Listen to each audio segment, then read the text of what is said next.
So thank you very much, Detlef, for the introduction, and thank you, Catriona. A warm welcome from my side also. And as mentioned already, I'm the author of the first output of the D-Team 12 project, and I would like to guide you through the findings of the systematic review concerning the topic diverse and inclusive teams for children under 12. After a brief introduction, I would like to discuss the following questions. They have already been mentioned by Katrina and Detlef, and the subsequent conclusion will not only sum up content results of the research, but also highlight deficits and ambiguous results of the current state of research. Whereas several projects and studies aim at investigating the possibilities, but also the barriers to inclusive sports club development on a rather structural and operational level, this research is rather based on a pedagogical approach to inclusion, and therefore the focus is on challenges of practice, including actual pedagogical implementation of didactical considerations for inclusive sports education, including the interaction of coaches and children, the interaction among children, and also the involvement of parents in the inclusive arrangement of sports groups. The systematic review proved to be a suitable research method since it leads to objective, transparent, and replicable results. And in the scope of this systematic review, the following databases have been systematically searched with the help of an index of keywords and to ascertain the current state of research on the topic diverse and inclusive teams. Only a few words to the included studies. The time frame was set to articles published within the last 15 years, and after the first screening stage, 87 articles were included in the review, plus the studies and practical implementation examples from the project partners. I don't want to go into detail for the index. Here you can see keyword search terms. In order to answer the research questions in detail, the index was separated into 6 different categories, as you can see over here. The presentation is going to be uploaded and available for you so you can have a closer look to the keyword search terms. I would like to rather focus on the content. So the first question, how can competitive sports for children under 12 be more educational? At the 5th International Scientific Congress within the framework of the Special Olympics, Rika Yuntun describes the historical significance of sport as follows. In former times, winning was important. Then health was important. Then positive feelings and joy. And today we do sports all together. For a better understanding of this quote and the development of ideal competition, it makes sense to have a closer look at different types of competition. Daniels distinguishes 3 different types of competition. First of all, the military model that is focused on taking out the enemy, then the reward model that is concerned with a win-at-all-cost philosophy and focuses on ego-oriented rewards, and the third one is the partnership model, where the focus is on cooperation, personal effort, and challenging of own skills. And concluding the ideal competition, Daniels says that instead of defining and teaching competition only in terms of winners and losers, and worse yet, winning at all cost, we must start viewing and building competition by keeping elements such as cooperative skills and achievement motivation in mind, which obviously perfectly fits to the first quote from Yuntunen. And this egalitarian approach of the partnership model and of promoting balanced competition has been taken into account by several inclusive sports programs, as the research revealed, namely Freiwurf Hamburg, which is an inclusive handball project, Unified Sports, and Fußballfreunde, which is an inclusive football program. And those programs share common principles, namely that own potentials and cooperation are focused rather than winning rewards, and that diversity is recognized and valued as a life-enhancing quality. However, the empirical evaluations of these inclusive sports programs show ambiguous results concerning the significance of competition. Even though the coaches' attitudes conform to the principles, to the inclusive principles, and all players highlight positive aspects like equal participation and joy, the evaluations still show a strong orientation towards social dominance. They show strong exclusive tendencies and a thinking in categories, especially when the focus is on competition. And to get a better understanding of this importance of winning competitions in the youth development, it makes sense to have a closer look at the developmental psychology. And there it can be said that children naturally compete and compare skills, and therefore it is important that parents and coaches understand the child's perception of competition to make the participation in sports more meaningful for the children. And this includes the knowledge about prior experiences, about cognitive and emotional maturity, and motivation. In an inclusive setting, a task-oriented and intrinsic motivation or a task-oriented climate allows the individual development of skills without any pressure from outside, from coaches, from parents, resulting in taking on more challenging tasks and the preference to play teams that challenge their skills. And by comparing these findings from the developmental psychology and the findings from the evaluations of the inclusive sports programs, the trend towards thinking in categories and the importance of winning can have a common explanation, and this is that most players are socialized in a non-inclusive sports setting, and that especially players without handicaps experience exclusive tendencies of sports and competition that originate from an extrinsic, ego-oriented, and norm-referenced sports socialization. And the question is now, as we've seen the negative effects of competition, how can those competitive characteristics be de-emphasized and reduced? Friedrich therefore describes inclusive sports activities as diverse, varied, eventful movement,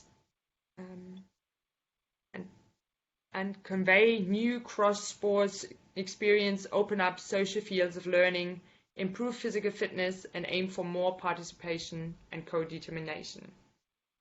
The research revealed several programs that present strategies for an enjoyable and playful sports environment. And even though most of those programs are not explicitly designed for inclusive settings, they include inclusivity as a core value. And the research revealed 2 models that promote this inclusive and enjoyable sports experiences rather than a competitive aspects, and that are the easy play model and the 6+1 model of an adaptive physical education. I'm going to refer to the second one later on, but I want to say a few things about the easy play model. It has 3 main characteristics, namely the optimal competitiveness, the play easy approach, and a self-regulation. And this is achieved by the removal of referees, removal of scores, of record keeping, so that fair play and self-regulation is central. And it can be concluded that it is more likely that positive effects of competition, like an increase of self-perception, the sense of purpose and responsibility, can be attained with an intrinsic motivation due to a task-oriented, enjoyable, and cooperative environment. And I want to go on with the second question: how can diverse and inclusive teams be created? Due to the fact that the involvement of parents will be concerned in the third research questions, right now it's about the interaction of coaches and children and the interaction among children. the importance of the competence of coaches related to inclusive sports programs have been committed in several articles and studies. One very important study is the one of Giesstüber and Freudenberger, Inclusion in Extracurricular Children and Youth Sports. And this includes, first of all, a systematic review, an expert survey. They created later on the basis of this, 8 modules that were realized and also evaluated. And concerning the coach's competences in inclusive settings, I would like to read out one quote of Giesstüber and Freudenberger. For the coaches, a basic attitude open to diversity, specific methodological know-how, and the ability to adapt content to the needs of a specific constellation of children and young people with and without disabilities are indispensable. And this furthermore shows the emphasis on the need for a qualification of coaches. Over here you can see the 8 modules. I won't go more into detail. As I said, you can have a look at the report that is available on the homepage of ICSSPE. I'm only going to sum up those 8 modules aim at gaining a diversity awareness. They aim at gaining knowledge about diversity and about competences in communicating, structuring, and adapting in inclusive settings. Next to the importance of the coach's competences, the results revealed that the peers played the most significant roles in the children's life to feel included in sports and games. And therefore, I would like to again only sum up the 8 setting features to support a positive youth development and establish a strong bond between developing persons by Coté.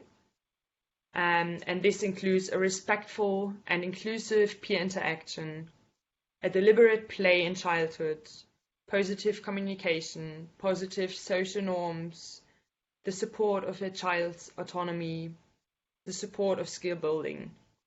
And all those features are also considered, again, in the models for inclusive sports, the Easy Play model and the 6+1 model, and they are also considered in inclusive sports programs that the research revealed. Freiwurf Hamburg, the Cheetahs, wheelchair basketball, and several other reverse integration sports projects. For more information to those inclusive sports programs, again, I would like to refer to the report. As I promised, a few words to the 6+1 model of an adaptive physical education. In the center, you can see the coach or the teacher. As I said before, one very important part for the coach competence in an inclusive setting is the attitude open to diversity. And also the adapting not only to content, but in the 6+1 model to material, environment, rules, communication, social form, and tasks.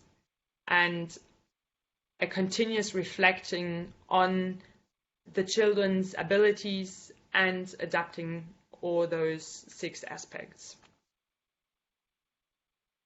The third research question, how can parents engage in and support inclusion? The research revealed a lack of empirical studies concerning parental involvement in inclusive sports programs, whereas there are various results of empirical studies that deal with parental involvement in physical activities of children with disabilities. And the research furthermore revealed many studies that have advice for parents ensuring the rights of their children for an equal sports participation, and several studies that aim at giving parents a clear understanding of their roles and responsibilities in children and youth sport. All of those studies and programs usually refer to a non-inclusive setting. There's only one study that the research revealed that focuses on the role that parents play in the transition from separate physical activity programs to inclusive settings for their children. And I would like to sum up the central aspects on a way to a successful inclusive sports program and the perfect involvement of parents. First of all, it is very important that there is a positive and supporting behavior of parents and a good parent-coach relationship. And the parent support concerning transition challenges, diversity awareness, and principles of youth development shall be focused. I would like to come to the conclusion. The research revealed several empirical studies on the positive effects of physical activity for children with disabilities. But as I already mentioned, there's fewer empirical studies on the positive effects of inclusive sports activities for athletes with and without disabilities. And still, the focus of the recent inclusion debate concerning extracurricular sports is still on the theoretical effectiveness and potential of inclusive sports settings, as well as on structural and operational aspects and barriers on the way to inclusion in sports. And at the same time, there's a lack of studies on how and with what effect inclusive sport programs can be implemented. So there's a lack of empirical studies for didactical considerations and pedagogical implementations. Furthermore, the research revealed a general deficit, which is even more striking with regard to extracurricular sports for children and adolescents, compared to, for example, inclusive physical education in schools. And it has to be added furthermore that more articles and studies are based on a narrow understanding of inclusion.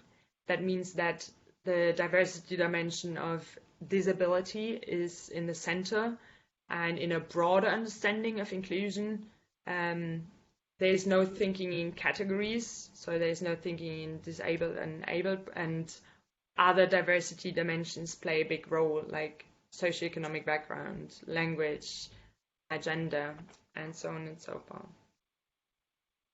The discussion of results show that there is a significance of de-emphasizing competition in physical activity to support a positive youth development by means of a task-oriented environment that promotes intrinsic motivation, where the focus is on cooperation, personal effort, and challenging own skills.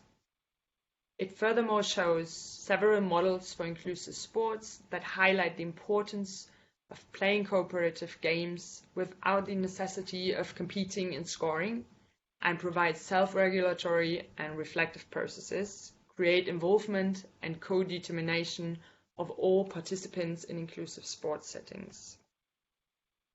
It furthermore shows the common trend of the importance of the coach's competences and the important role that parents play alongside the coaches in influencing and reinforcing physical activity for their children.